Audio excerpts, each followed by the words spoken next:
بنیادی طور پر مسئلہ یہ پیدا ہوتا ہے کہ مذہب ہے کس کام کا۔ مذہب وہ واحد رستہ سے خدا رستہ کہتا ہے، منزل نہیں کہتا ہے، اور یہ وہ واحد رستہ ہے جو کسی بھی انسان کو اس کی اخلاص کی وجہ سے اور محبت کی وجہ سے اپنے اللہ تک واپس لے جاتا ہے۔ یہ جو ہمارے اور خدا کے درمیان بے شمار جدائی کے رستے پڑ گئے ہیں اور ایک طویل کائنات ہمیں اپنے اور اس کے درمیان حائل نظر آتی ہے،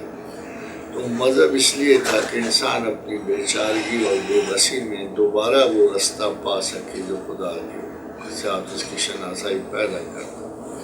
اور مذہب کا مطلب یہ ہے کہ خدا تک پہنچنا، جانا، اس کی ہمسائیگی طلب کرنا۔ یہ جو بے شمار مذاہب کا ترک کرنے کا حکم ہوا جو بیچ میں آئے، جو بندے کو اللہ تک پہنچا دیتے تھے، اور ان میں خاص طور پر مڈل ایجز کے وہ بڑے ریلیجن کا جن کا ذکر قرآن حکیم میں آیا ہے، جیسے یہودیت ہے، عیسائیت ہے، یا جیسے بر صغیر میں بدھ مت ہے، ان تمام مذاہب میں جب تک سادگی اور اصل قائم تھا، یہ بندوں کو اس بڑے مقصد تک آشنائی دیتے تھے۔ قرآن کی اور رسول اللہ صلی اللہ علیہ وسلم آنے کے بعد ان رستوں کو اس لیے بیان کر دیا گیا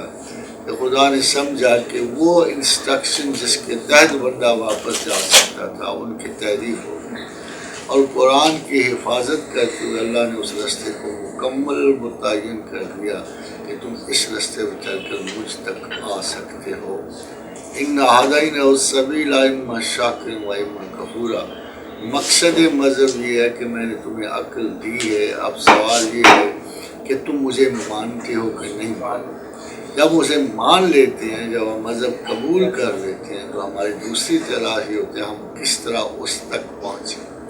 اور مسلمان اس عقیدے میں سب سے آگے بڑھ کر ہے کہ وہ کبھی یہ نہیں بھولتا کہ اس کے تمام مذہبی عقائد کا واحد مقصد خدا تک رسائی ہے،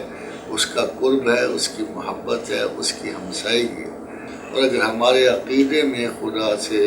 محبت نہیں ہے اور خدا تک پہنچنے کا ہمیں راستہ نہیں مل رہا، تو وہ عقیدہ ناقص ہے اور کمزور ہے۔